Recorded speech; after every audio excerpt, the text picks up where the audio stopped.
जे आहे आता बघा तुम्ही सगळेच होते इथे आणि तुमच्या समोरच सादरीकरण सुरू होतं, त्यामुळे सगळी तयारी जी आहे प्रत्येक विभागाची त्याचा आढावा घेतलेला आहे आणि जवळपास यांना दरवर्षीचा आता वारकरी येतात, त्यांची गैरसोय होऊ नये यासाठी सगळं आपलं प्रशासन जे आहे हे पूर्ण सज्ज आहे.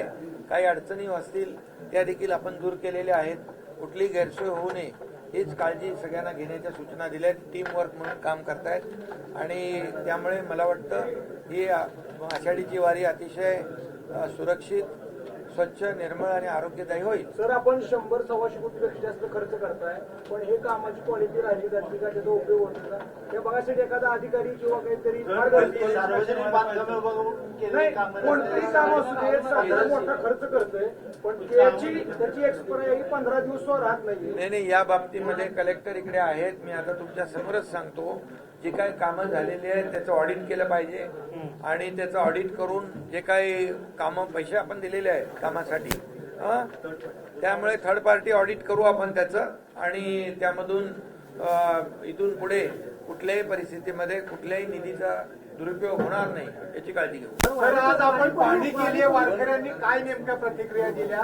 वारकरी आनंदात आहेत, खुश आहेत. फक्त ते ह्याच्यामध्ये गेलो होतो आम्ही आपल्या दर्शन रांगेमध्ये पत्रा शेडमध्ये, तर तिकडे त्यांनी सांगितलं आम्हाला थोडं बसायची व्यवस्था केली तर बरं पडेल. तर मंदिर व्यवस्थापन समितीला आम्ही सांगितलेलं आहे, तर ते ताबडतोबीने काही डेकोरेटर जे आहेत त्यांच्याशी बोलून ती व्यवस्था जी आहे ती करतील. अँब्युलन्सची आवश्यकता होती, ते अँब्युलन्स पण त्यांना आपण देतोय. या ठिकाणी ज्या काही मशिनरी लागणार आहेत, जेटिंग मशीन आहे, सक्शन मशीन आहे, ती देखील त्याची व्यवस्था करण्याच्या सूचना दिलेल्या आहेत इतर महापालिकांकडून. आणि मला वाटतं रस्त्याची व्यवस्था सुस्थितीत असणं, काही खड्डे भरायचे असेल तर RMCने भरायला मी सांगितलं PWDला आणि कलेक्टर स्वतः त्याचं मॉनिटरिंग करतील या सगळ्या यंत्रणांचं. त्यामुळे मला वाटतं या ठिकाणी कुठलीही गैरसोय होणार नाही, कारण मागच्या वर्षापेक्षा यावेळेचं नियोजन आणि जे काही त्या नियोजनामध्ये वाढ केलेली आहे, स्वच्छते गर्दी जास्त होईल असं अपेक्षा आहे आणि त्यामुळे आणखी 300 लोक सुमितला आम्ही वाढवायला सांगितलेले आहेत स्वच्छतेमध्ये. त्यामुळे कुठेही स्वच्छतेमध्ये कॉम्प्रोमाइज होणार नाही. फुटपाथ, रस्ते, आतली गल्लीबोळं, टॉयलेट जे आहेत ते ठेवले, त्यांना व्यवस्थित पाणी फ्लश होतंय की नाही तेही बघण्याच्या सूचना दिलेल्या आहेत. मी स्वतः मोबाईल टॉयलेट पाहणी करून आलेलो आहे, ते स्वच्छ नीटनेटके आहेत. परंतु वारी संपेपर्यंत या अशाच प्रकारची स्वच्छता राहिली पाहिजे यासाठी अशा प्रकारच्या सूचना दिल्या. स्वच्छतेवर भर देत आहे आपण. गेली 4-5 वर्ष झालं आपण स्वच्छतेवर भर देत आहे, दिवसेंदिवस त्याच्यामध्ये वाढ होती. पण हा स्वच्छता करणारा एक वर्ग आहे, तो वर्ग गेली 40 वर्ष झाला हक्काची घरं मिळावीत म्हणून संघर्ष करतोय, झगडतोय. त्याच्याकडे कोणाचंही लक्ष जात नाही, फक्त घोषणा होतात. तर आपण एक म्हणजे राज्याला आपण एक संवेदनशील मुख्यमंत्री उपमुख्यमंत्री म्हणून माहिती आहे, तर त्या मेहतर समाजाला घरं मिळणार आहेत का जो पहाटे उठून ही स्वच्छता करतोय? त्याचं नियोजन आपण पुढचा जे पंढरपूर विकास आराखडा जो आहे कॉरिडॉरचा, त्यामध्ये त्यांचा समावेश केलेला आहे. कॉरिडॉरचे बाधित आपल्याला आता मंदिरामध्ये दर्शनानंतर भेटलेले आहेत, त्यांच्यासोबत काय चर्चा झाली, आपण त्यांना काय आश्वासन केलं? त्यांनी एवढीच भावना व्यक्त केली की आम्हाला विश्वासात घेऊन या ठिकाणी कॉरिडॉर करा, लाखो वारकरी येतात, त्यांची गैरसोय होऊ नये यासाठी आमचं देखील सहकार्य बिलकुल मिळेल. आणि त्यांनी एक मीटिंग मागितलेली आहे, तर त्यांना आम्ही कुठलाही प्रकल्प आपलं महायुतीचं सरकार हे सर्वसामान्य जनतेचं सरकार आहे, सर्वसामान्य लोकांचं सरकार आहे. त्यामुळे आम्ही कुठलाही कुणावरही जोर जबरदस्ती करून कुठलाही प्रकल्प रेटून पुढे नेत नाही. आणि मी त्यांना सांगितलेलं आहे की तुमचं विश्वासात घेऊन आपण करू, कारण लाखो वारकरी येत आहेत, वारकऱ्यांची संख्या वाढते. त्यामुळे जे आता आपण आता जागा जी आहे ती अपुरी पडते आणि म्हणून त्यासाठी सहकार्याची आवश्यकता आहे. पण हे करत असताना जे पिढ्यानपिढ्या इथं राहत आहेत, आपला व्यवसाय करतात, त्यांच्यावर देखील कुठलाही अन्याय होणार नाही. आणि त्यांनी देखील ते आषाढीच्या दिवशी काय ते आंदोलन करणार होते, पण त्यांना मी सांगितलं आषाढीची वारी पूजा निर्विघ्नपणे झाली पाहिजे, त्याच्यात तुमचं सहकार्य पाहिजे, तर त्यांनी तोही शब्द साहेब, आरोग्यमंत्री तानाजी सावंत आरोग्यमंत्री असताना जवळपास 10 ते 12 ठिकाणी आरोग्य शिबिरं घेतली जायची. त्याची संख्या आता कमी झालेली आहे. त्याचा भाविकांना चांगला लाभ होतात. तर ही शिबिर आणखीन वाढवणार आहात का आपण? वाढवून आवश्यकतेनुसार आणखी वाढवू. तानाजीरावांच्या टायमाला मी स्वतः पाहणी केली आणि कुठे आरोग्यमंत्री महोदय आपल्या टीमला सांगून टाका कुठे आणखी आपल्याला करायचं आहे ते काय फटाफट तयार होऊन इमिजिएट लगेच चालू करू आपण. सूचना करा, करून टाकू. 2 ठिकाणी चालू आहे आणि आता गोपाळपुरात 3 ठिकाणी चालू आहे. तुमच्या टायमाला जे चालू होतं मुख्यमंत्री असताना असे 3 आता चालू आहेत. अजून वाढवायची असेल आपण वाढवूया. भाविकांना ज्या सोयी मिळत होत्या त्या आता त्या काय मिळत नाही, त्या सगळ्या आरोग्य विभागाच्या माध्यमातून आपण सुरू करू म्हणून आरोग्यमंत्र्यांना घेऊन आलोय आणि ते अनुभवी आरोग्यमंत्री घेणार. साहेब, यापूर्वी उजनी धरणातून पंढरपूरच्या चंद्रभागा नदीमध्ये 4 पाळ्या सोडल्या जायच्या. मात्र आता सोलापूरची जी समांतर पाईपलाईन जी झालेली आहे त्याच्यामुळे एकच पाळी यावेळेस मिळाली. त्याच्यामुळे भविष्यात उजनी काठचा जो शेतकरी आहे नदीकाठचा तो देखील अडचणीत येणार आहे आणि चंद्रभागेमध्ये देखील भाविकांना पाणी कमी पडणार आहे. उद्या कॉरिडॉर होणार आहे, लाखो लोक येणार आहेत. अशा परिस्थितीमध्ये त्याचं कॉरिडॉरच्या माध्यमातून सगळं नियोजन जे आहे आपल्या प्रपोज आराखड्यामध्ये आहे. त्यामुळे कुठेही काही कमी होणार नाही याची आपण काळजी घेतो. वारकरी महामंडळ केले पण त्यात वारकरीच नाहीये. वारकरी महामंडळ नुसतं वारकरी महामंडळ नाव आहे, वारकरी नाहीये ते सगळे. बरं ठीक आहे. त्याच्या बाबतीमध्ये नक्की विचार करू. मुख्यमंत्री महोदयांशी मी स्वतः बोलतो आणि या बाबतीमध्ये आपण मंदिर समितीचं पुनर्गठन कधी होणार आहे? गेली 7 ते 8 वर्ष झालं मंदिर समिती तीच आहे. आता हे आषाढीला तर त्यांना काम करू द्या.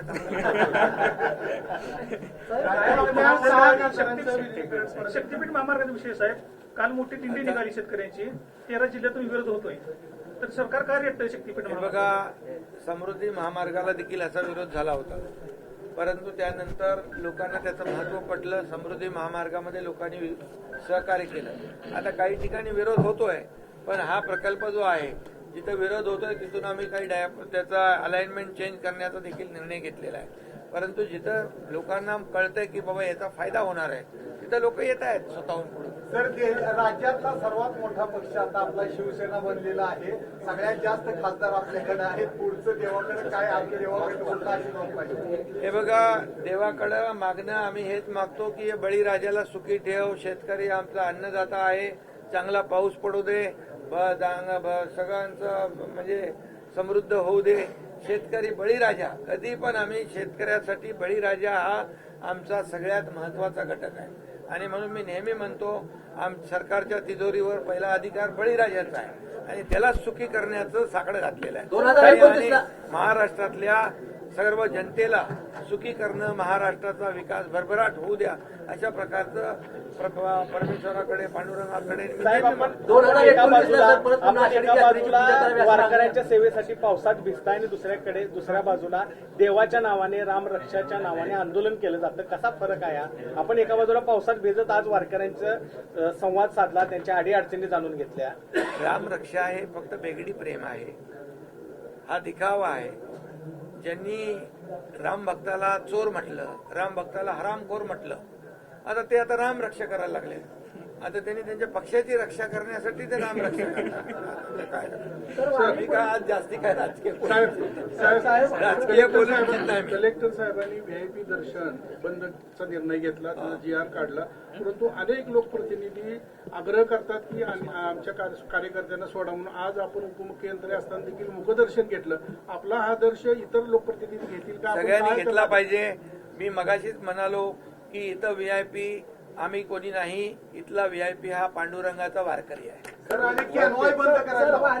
बनवाय म्हणून मी मगाशी आलो तर आम्ही सांगितलं 4-5 गाड्या सोडा, बाकीला बंद करा.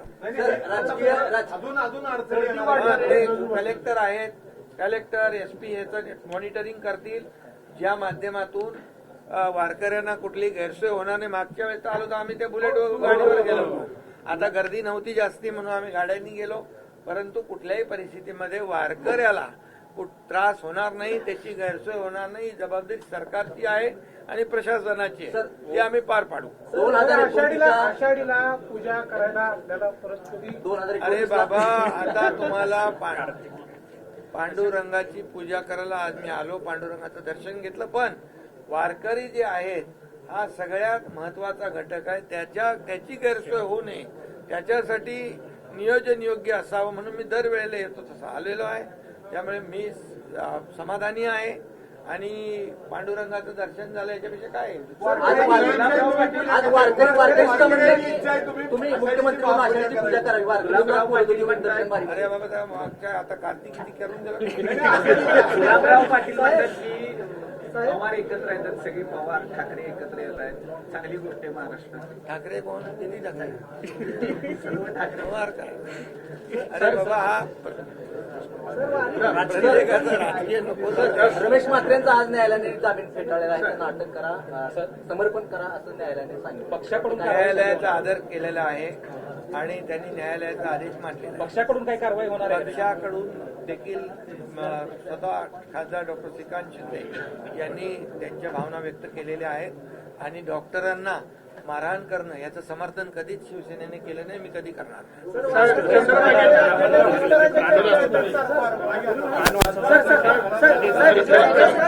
सगळ्या पत्रकारांना खूप खूप शुभेच्छा.